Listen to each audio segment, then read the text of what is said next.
کیا پھر دیکھا تم نے، کبھی غور کیا تم نے، جس نے اپنی خواہش نفس کو اپنا خدا بنا رکھا ہے، یعنی اس نے یہ نہیں پوچھا کہ میرا الہ کون ہے، وہ کیا چاہتا ہے، اس کی کیا مرضی ہے، جس نے مجھے سب کچھ دیا وہ کیا کر رہا ہے، صرف آئی می مائی سیلف جانتا ہے، میری زندگی، میرے مزے، میری خوشی اور جو میں چاہوں کروں، اور بھٹکا دیا ہے اس کو اللہ نے علم کے باوجود۔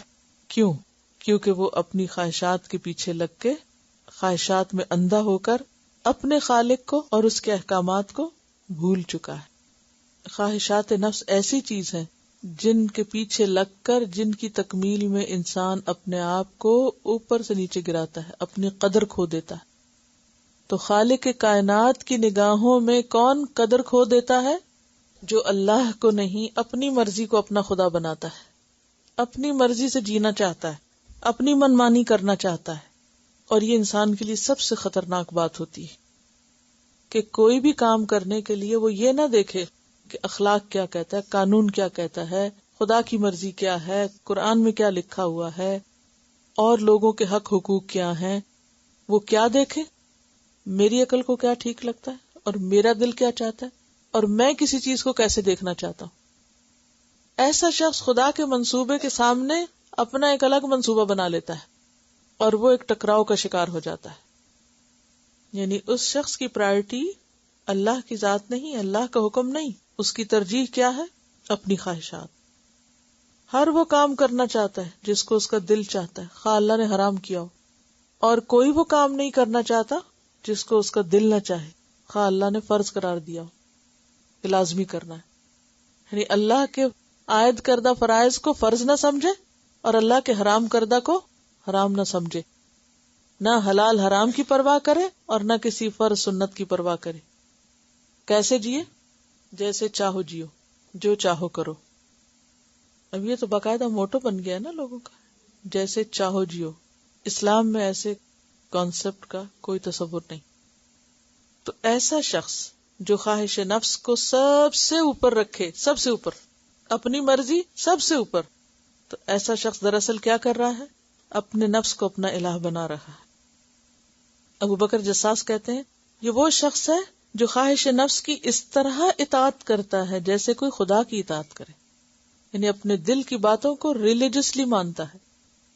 نبی صلی اللہ علیہ وسلم نے فرمایا دانا وہ ہے، عقل مند وہ ہے جس کا نفس حکم الہی کا پابند ہوتا ہے اور آنے والی زندگی کے لیے عمل کرتا ہے، اور فاجر وہ ہے جو اپنے خواہش نفس کی پیروی کرتا ہے اور پھر اللہ تعالیٰ سے بڑی بڑی توقعات وابستہ کر لیتا ہے۔ اللہ غفور الرحیم، ہر غلط کام کرتا ہے جو دل میں آئے اور پھر کیا کہہ دیتا ہے؟ اللہ غفور الرحیم۔ نبی صلی اللہ علیہ وسلم نے فرمایا 3 چیزیں ہلاک کرنے والی، 3 چیزیں ہلاک کرنے والی۔ کون کون سی؟ ہون متبع، ایسی خواہش جس کی پیروی کی جائے، وَإِعْجَابُ الْمَرْءِ بِنَفْسِهِ، انسان کا اپنے آپ پر بہت خوش ہونا، خود پسندی۔ اور پہلی چیز جو حدیث میں ترتیب میں پہلی چیز ہے شح مطاع، ایسی دل کی تنگی جس کی اطاعت کی جائے، ایسا بخل، حرص جس کے پیچھے لگ جائے انسان، ایسی خواہش جس کا پیروکار بن جائے اور اپنے آپ کو بڑی چیز انسان سمجھنے لگے۔ سورۃ کہف میں آتا نا وَلَا تُطِعْ مَنْ أَغْفَلْنَا قَلْبَهُ عَنْ ذِكْرِنَا وَاتَّبَعَ هَوَاهُ وَكَانَ أَمْرُهُ فُرُطًا۔ حضرت داؤد علیہ السلام کو اللہ تعالیٰ نے ایک نصیحت کی تھی سورۃ صاد میں، یا داؤد انا جعلناک خلیفۃ فی الارض فاحکم بین الناس بالحق ولا تتبع الہوی فیضلک عن سبیل اللہ۔ خواہش نفس کی پیروی نہ کرنا ورنہ تم کو وہ اللہ کے راستے سے ہٹا دے گی۔ سورۃ القصص آیت 50 میں آتا ہے ومن اضل، اس سے بڑا گمراہ کون ہے، ممن اتبع ہواہ بغیر ہدی من اللہ، جو اللہ کی ہدایت کو چھوڑ کر کس کے پیچھے لگ جائے؟ اپنی خواہشات نفس کی۔ ایسا شخص کون ہے جس کے پاس علم ہو بھی تو وہ ہدایت پہ نہیں ہوتا، اضلہ اللہ علی علم، کیونکہ اس نے اپنے علم سے فائدہ نہیں اٹھانا ہوتا۔ دین کا بھی ہو بے شک، بہت سے لوگ ایسے ہیں جن کے پاس دین کے علم کی ڈگریاں ہیں لیکن ان کا عمل اس کے مطابق نہیں، وہ بھی خواہشات کے پیچھے اسی طرح دوڑ رہے ہیں جیسے کوئی دنیا دار دوڑتا ہے۔ تو علم کے باوجود ایسا شخص بھٹک رہا ہوتا ہے، آپ بہت دفعہ یہ بات کہتے سنتے ہوئے آپ نے دیکھا ہوگا لوگوں کو کہ اتنا پڑھ لکھ کے بھی کوئی اثر نہیں. کسی کو کیا، اپنے آپ کو بھی ہم کہتے رہتے ہیں کہ اتنا قرآن پڑھ لیا ہے اور ابھی بھی ہم کیا کر رہے ہیں. اب دیکھیے چھوٹی چھوٹی باتوں میں اپنے آپ کو پرکھا کریں، بڑی بڑی باتیں نہیں، چھوٹی چھوٹی چیزیں. کتنی چیزیں ایسی ہیں جو سنت کے خلاف ہوتی ہیں اور ہمیں پتہ ہوتا ہے یہ سنت کے خلاف، لیکن ہمارا دل چاہ رہا ہوتا ہے اور ہم کیے چلے جاتے ہیں. ہمیں پتہ ہوتا ہے کہ یہ منع ہے پھر بھی کرتے ہیں. کیوں کرتے ہیں؟ کیا یہ علم کے باوجود بھٹکنا نہیں؟ کیا یہ اپنی نفس اور اپنی خواہش اور اپنی پسند اور اپنی مرضی کو خدا بنانا نہیں؟ الہ وہ ہے جس کی عبادت کی جائے. اور وہ حدیث میں ہم نے پڑھا تھا نا کہ سب سے بدترین معبود جس کی اس دنیا میں پوجا ہوتی ہے وہ انسان کا اپنا ہی نفس ہے.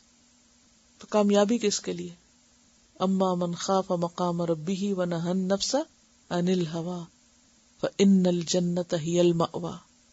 سورۃ الفرقان 43 میں آتا ہے ارأیت من اتخذ الہہ ہواہ افانت تکون علیہ وکیلا. ایسے شخص کو تو کوئی انسان سمجھا نہیں سکتا. جس کو قرآن نہ سمجھا سکے، جس کو دین نہ سمجھا سکے، کوئی اس کو کنونس کر سکتا ہے؟ نہیں. جو پڑھ لکھ کے غلط کام کرے اس کو آپ کیا پڑھائیں گے اور کیا بتائیں گے، کیسے سمجھائیں گے؟ جب ایک شخص کو بات سمجھ بھی آ جائے اور پھر عمل نہ کرے، پھر اس کو کون منوا سکتا ہے؟ بتائیے. کوئی بھی نہیں منوا سکتا. اس کو پتا ہے پھر بھی نہیں کر رہا. کیوں؟ اس لیے کہ اب اللہ نے توفیق چھین لی ہے نا. وہ ختم علی سمعہ، اس کے کان کو بند کر دیا، مہر لگا دی.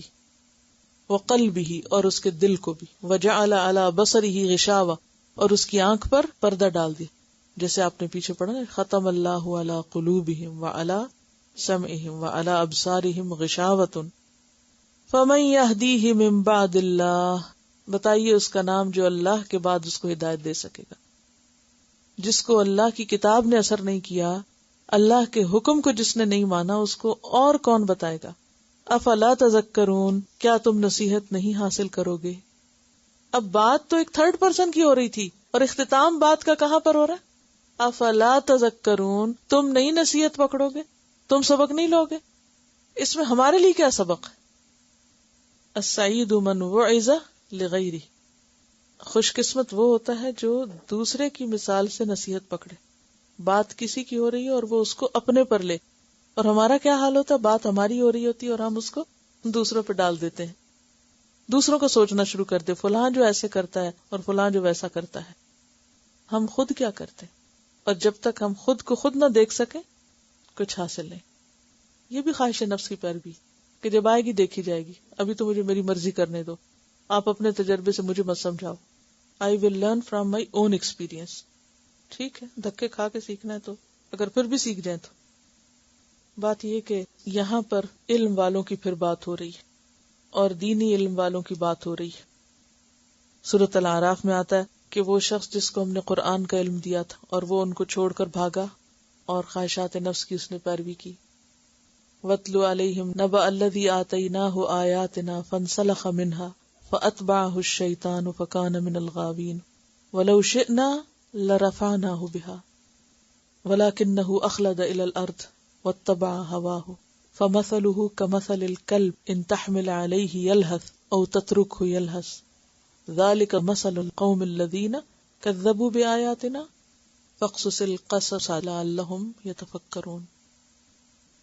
تو واقعات بیان کرتے رہو تاکہ لوگ غور و فکر کریں، شاید کچھ سبق سیکھیں، شاید کچھ اپنے لیے عمل کی بات لیں.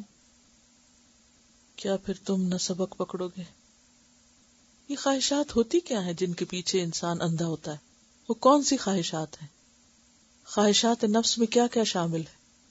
کوئی بھی چیز جس کے لیے انسان کا دل مجبور ہو جائے اور انسان اس کو ہر قیمت پہ کرنا چاہے، خواہ حلال ہو، حرام ہو، جائز ہو، ناجائز ہو، کسی بھی چیز کا ایسا شوق کہ جس کو پورا کرنے کے لیے وہ اللہ کی حدوں، اللہ کے احکامات کی پرواہ نہ کرے.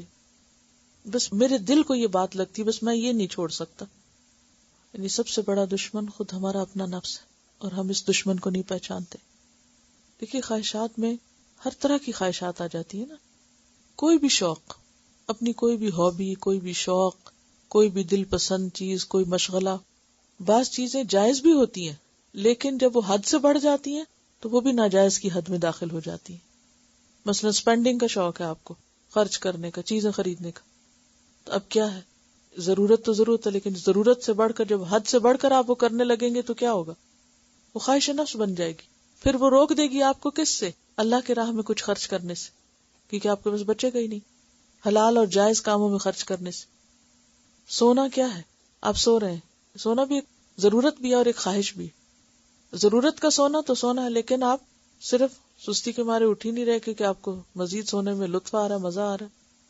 تو زائدہ ضرورت سونا بھی کیا ہے، وہ بھی خواہش نفس کی پیروی. اسی طرح شادی بیاہ، ازدواجی تعلقات، ان سب میں اعتدال جو ہے وہی پسندیدہ ہے. لیکن انسان اگر کسی بھی چیز پہ دل آ جائے، چاہے وہ قانون کے دائرے سے باہر ہو، حرام ہو، اگر اس میں انسان کے لیے کشش ہے تو وہ بھی اس میں آ جائے گا. کھانے پینے کی خواہشات ہیں، اس میں بھی اگر انسان حد سے بڑھ جائے، حلال حرام کی پرواہ نہ کرے یا حلال میں ہوتے ہوئے پھر حد سے بڑھ جائے تو بھی نقصان دہ. تو کوئی چیز جو ہمیں اللہ کی اطاعت سے اور اس بڑے مقصد سے جو اللہ کو راضی کرنے کا اس سے روکے، خواہ وہ پہننے کی خواہش ہو.